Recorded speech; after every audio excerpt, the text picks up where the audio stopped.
So the longer you increase that growth, the longer the period is going to be. The more time it takes for it to make one motion. So a 1 meter long pendulum has a bob or a mass at the end of it, which has a mass of 1 kilogram. Suppose that the bob is now replaced with a different bob that has a mass of 2 kilograms. How long will the period of the pendulum be? How much will it change by? So we're just replacing the mass in the pendulum.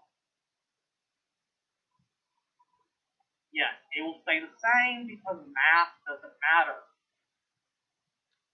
So the period of the pendulum only depends on the length of the pendulum and not its mass.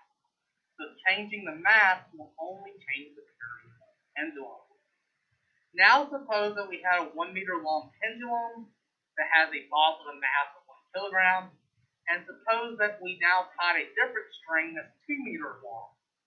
How long will how will the period of the pendulum change? It would increase. It'll take longer for it to make that bigger circle motion. It will increase. The pendulum, the period of the pendulum increases with the pendulum. Now let's look at a wave. A wave is pictorially represented by a sine curve. Have y'all had any math classes in sine curve? So just to give a quick deal, this is a picture of a sine curve in orange. It's this up and down motion. So a wave looks like a sine curve. A sine curve is obtained when you trace out the path of a vibrating pendulum over time.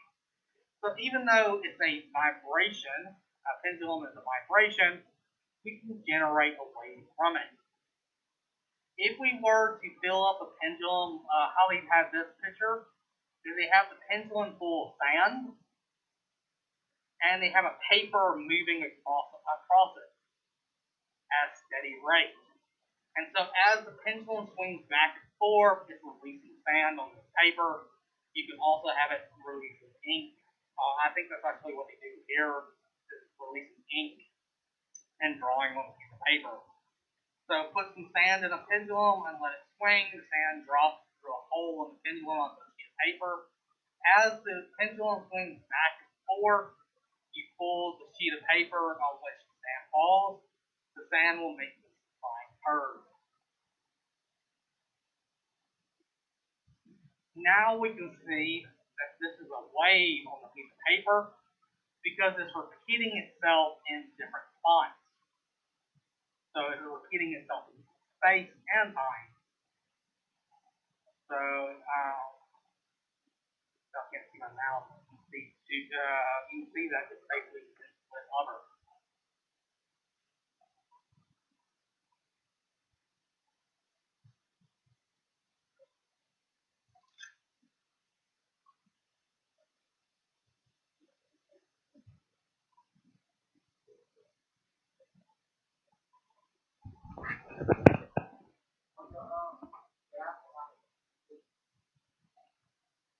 What dash line?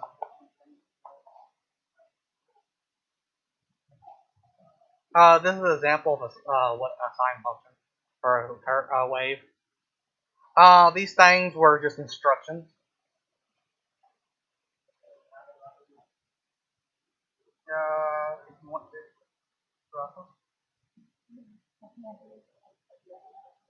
they're reading.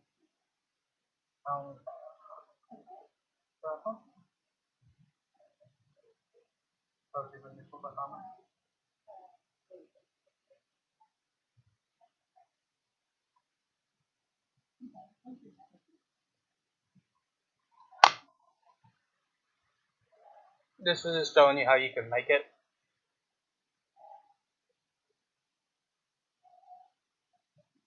I don't think you really needed to write this out. So let's look at the sine curve in more detail. So when a bob vibrates up and down, a marking pen traces out the sine curve on paper that move horizontally at constant speed. You don't have to write this description down, but I would draw this picture as it labels different portions of a wave. So if we look at the midpoint, this green dashed line, from the center line of a wave up into the highest point, we call that the amplitude.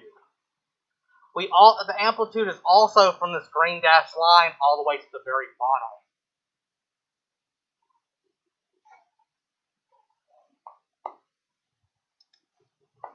I'll put that up.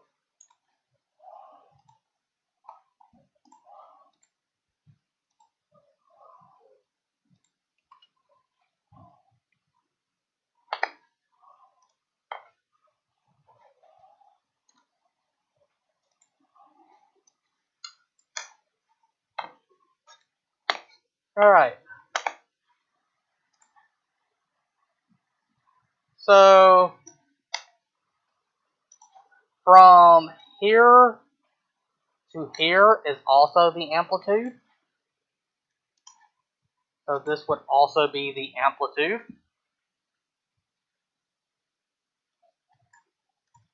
Also from here to here is also the amplitude. And from here to here is also the amplitude. So from this green dashed line to the lowest or highest point is known as the amplitude. So from center line, amplitude is from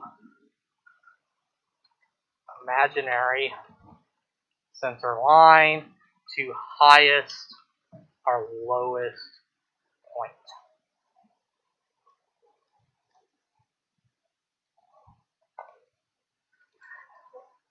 A wavelength is the distance from one point to the equivalent next point.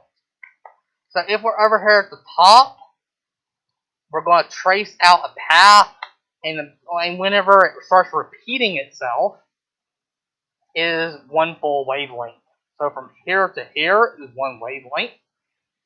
From here, so we're starting to go up, and we start recording at this point here. So we're moving up in this direction. So we're moving up.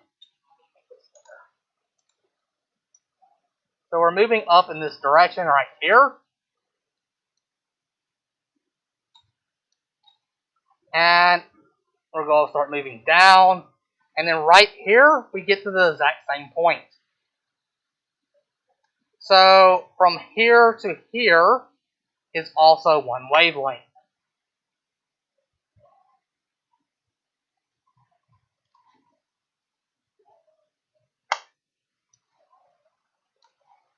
We can draw a wavelength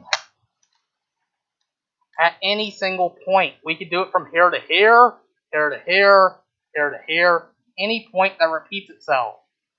We could also have it from right here to here. So here we're moving down past this center line, and right here we're moving up. And then right here is when we start moving down. So one wavelength is right at the point it starts repeating. So here it's moving down in this direction here. And we're going to look for the same point in which it starts repeating itself. Here, it gets to the same point, but this one's moving up. And it comes right here and it's moving down. So this is one wavelength here. We could have also looked at it and measured it from over here. So from here to here. So if we're looking at this point here, it's moving up right there. So looking at this point right here, moving up, moving down here. And then it starts repeating at this point right here.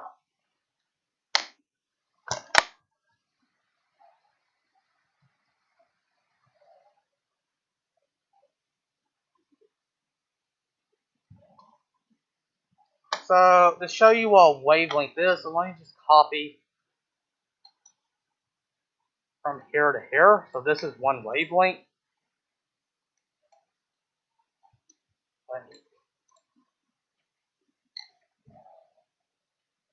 Things.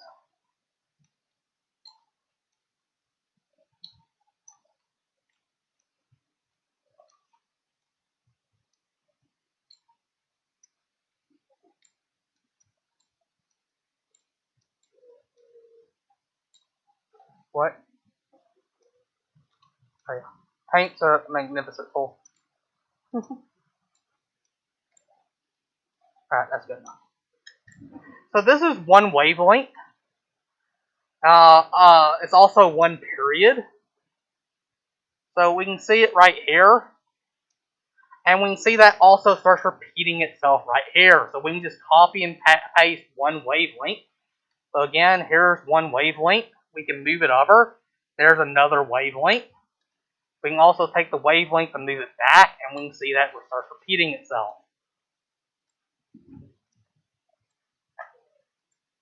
So a single wavelength is the point in which it repeats itself. So let me actually come over here and show you that this is repeating. So here it starts. Here it will start repeating. Then another wavelength, it repeats, and we notice that this repeats. So we can take any 2 points, for example, this point right here, and this point right here, and this is also a wavelength here. From this point, because it's coming up, down, over here, and it repeats. All of these are wavelengths.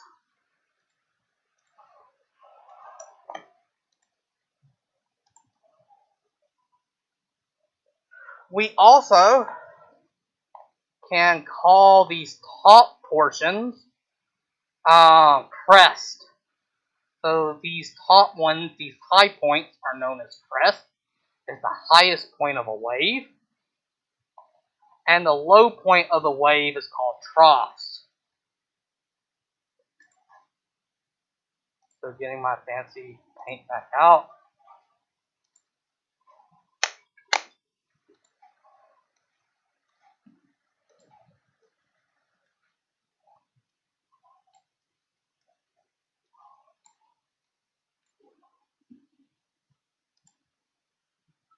So this point right here is called a crest.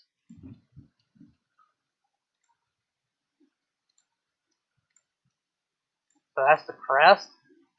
This is also a crest right here.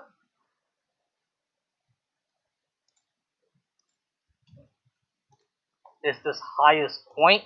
Technically, it's just this point right here. And then this point right here would be called a trough. It's the lowest point.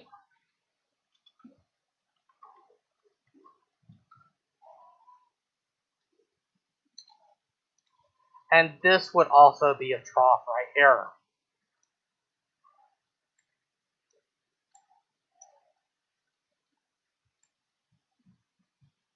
So we have, yes. So that's the highest. So the crest is the highest.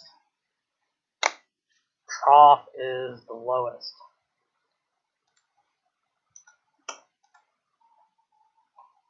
So trough.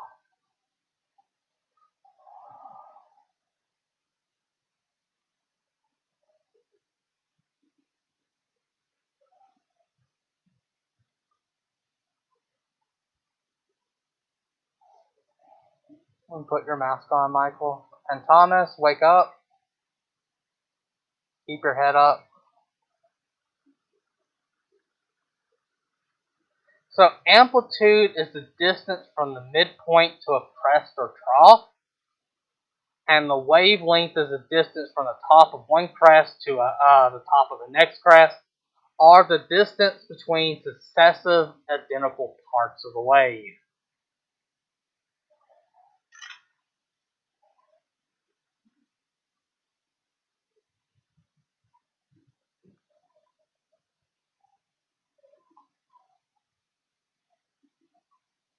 Lift your head up too, John.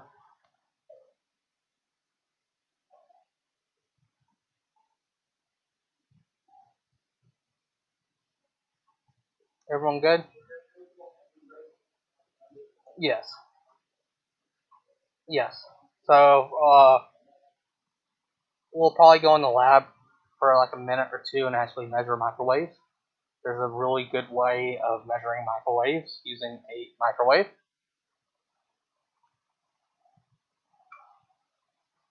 So we have so a period is the length of time for it takes one wavelength to occur. So I'd write that down. A wavelength is the length of time it takes one wavelength to pass by.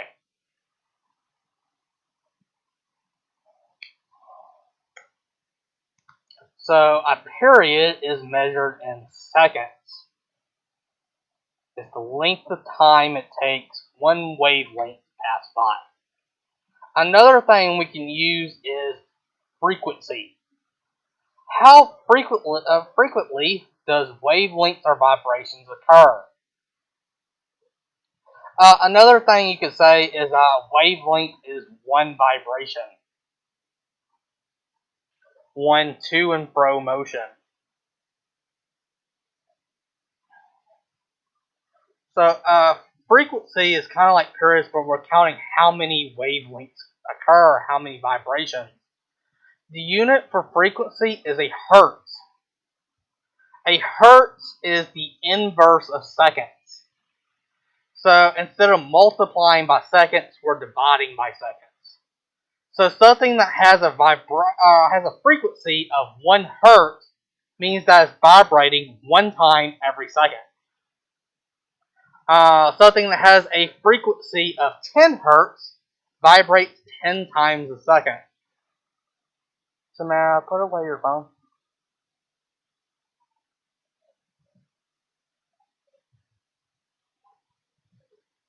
So mechanical objects and pendulums have frequencies of a few hertz.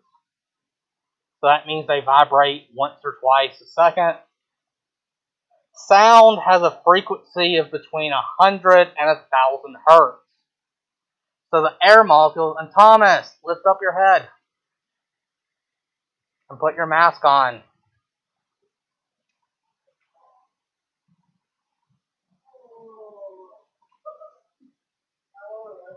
No.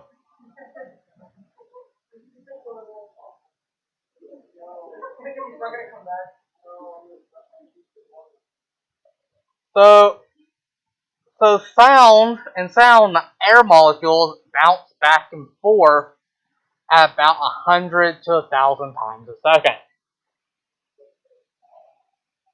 So when sound reaches your ear, the air is actually moving in and out in your ear by making your eardrum vibrate at about 100 to 1,000 times a second. Radio waves have frequency of a few million hertz. So a million hertz is a megahertz, yes. And a billion is a giga. So cell phones operate in the microwave spectrum of a few billion hertz or gigahertz.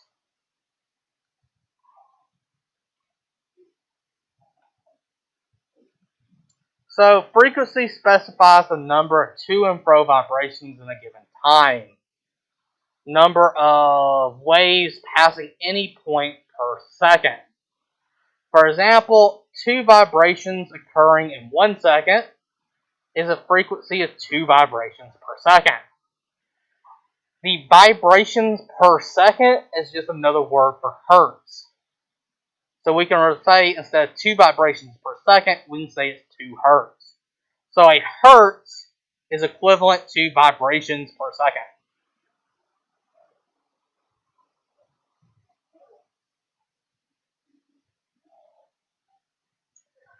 There is a very nice way to figure out period and frequency if you're given one. So again, a period is the time to complete one vibration. And a frequency is how many vibrations that occur in one period. So they're inverses of each other. So if something is vibrating at a frequency of 2 hertz, that means that each vibration takes half a second, or 1 divided by 2. If something's period takes 2 seconds, so it takes a full 2 seconds to bounce back and forth, the frequency would be half a hertz. That means that in 1 second, only half of a period has gone by. So a pendulum makes 2 vibrations in 1 second. The frequency would be 2 hertz or 2 vibrations per second. The period of the vibration would be half a second. So the length of time it takes only 1 vibration to occur is a half a second.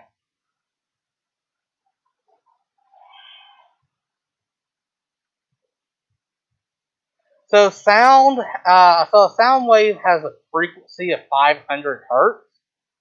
What is the period of vibration of the air molecules due to the sound wave?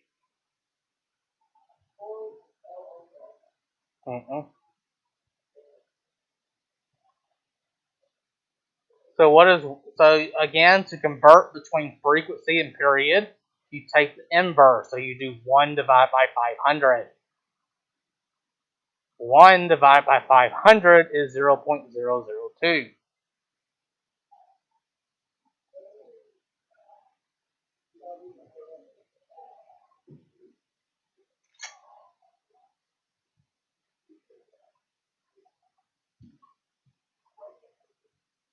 Put your mask on, Michael.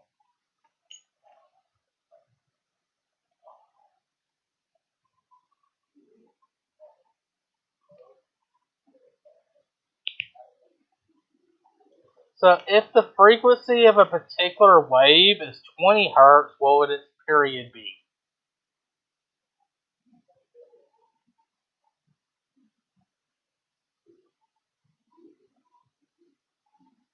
So remember, to convert between frequency and period, you take the inverse. 1 divided by 20. So period, oh, by the way, frequency uses a lowercase f. Do not put capital F. Capital F stands for force. Lowercase f stands for frequency. Period uses a capital letter T. So capital letter T is period. So we look at this equation down here. Period is equal to 1 divided by F. Or T is equal to 1 divided by F. That just means period is equal to 1 divided by frequency.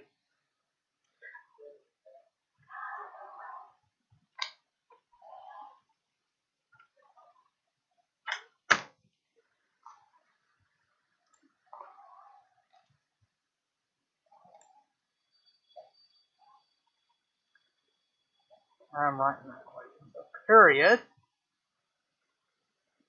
is equal to 1 divided by frequency. This is the same equation. It's T is equal to 1 divided by lowercase f. This is period, and it's measured in seconds. This is frequency, and it's measured in hertz. If you have 1 divided by 2 hertz, the hertz can be put in the numerator. You can move the hertz up here by converting it into seconds. So you can do 1 divided by 2, and you can move it up and call it seconds. So that would be 0.5 seconds if the hertz is on the denominator. Likewise, you can have over here a 1 divided by 2 seconds. You can convert this. Oh, and alright.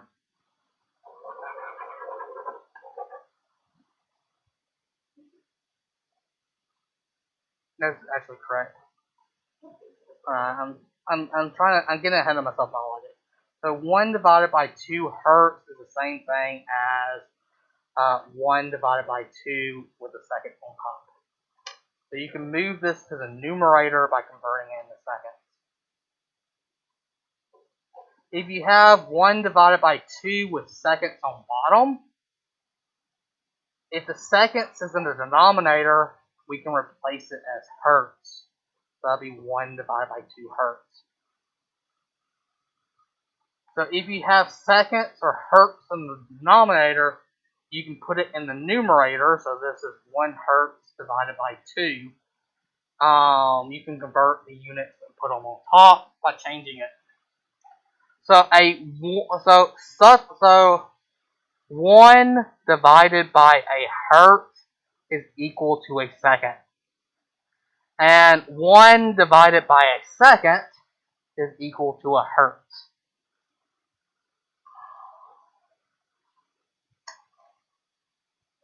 So if you're saying something is 5 vibrations per second, this is the equivalent of 5 hertz.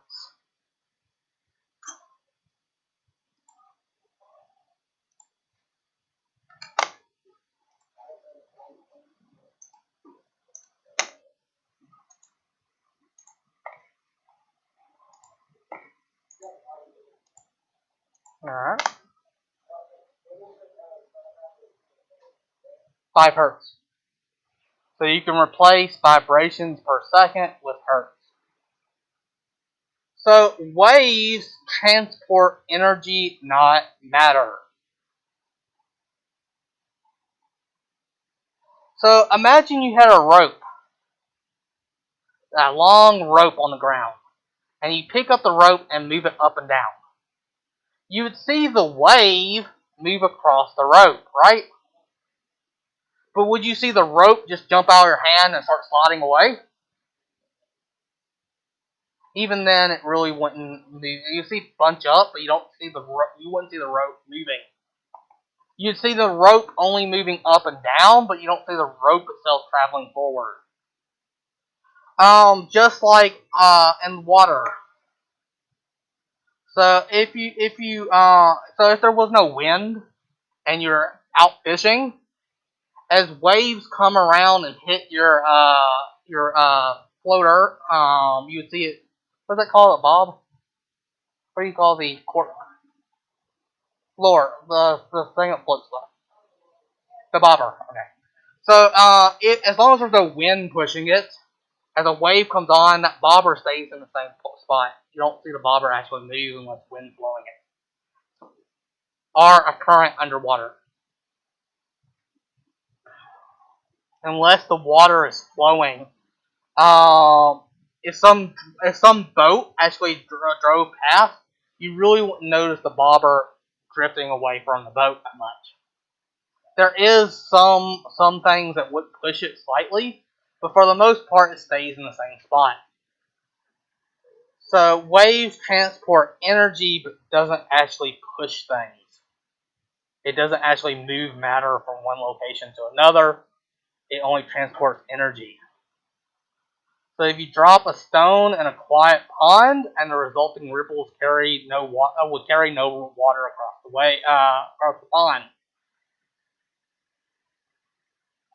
So just like waves pushing on the grass on a windy day, molecules in air propagate a disturbance through the air, but doesn't actually push the air or the grass.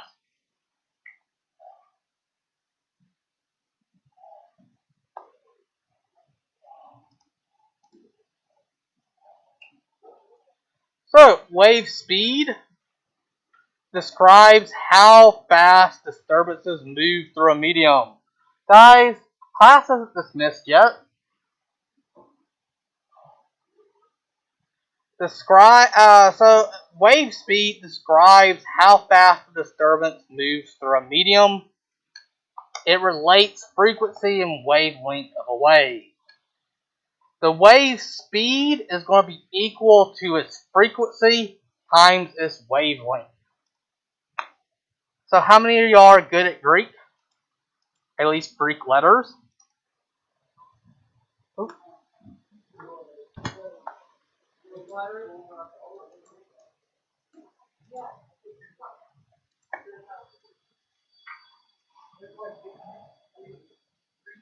So wavelength, or wave speed, so we'll let speed be v, is equal to frequency times wavelength. So wave speed equal to frequency times wavelength. This symbol right here is the Greek letter lambda. It's the Greek letter L. It looks like an upside down Y. If you ever played Half-Life or seen a picture of Half-Life, this is the symbol on the cover. If you not wanting to be fancy, you can draw a straight line and do something like that. Wait, so where's lambda? It means wavelength. So frequency is going to be measured in 1 divided by seconds, hertz, and we'll continue tomorrow.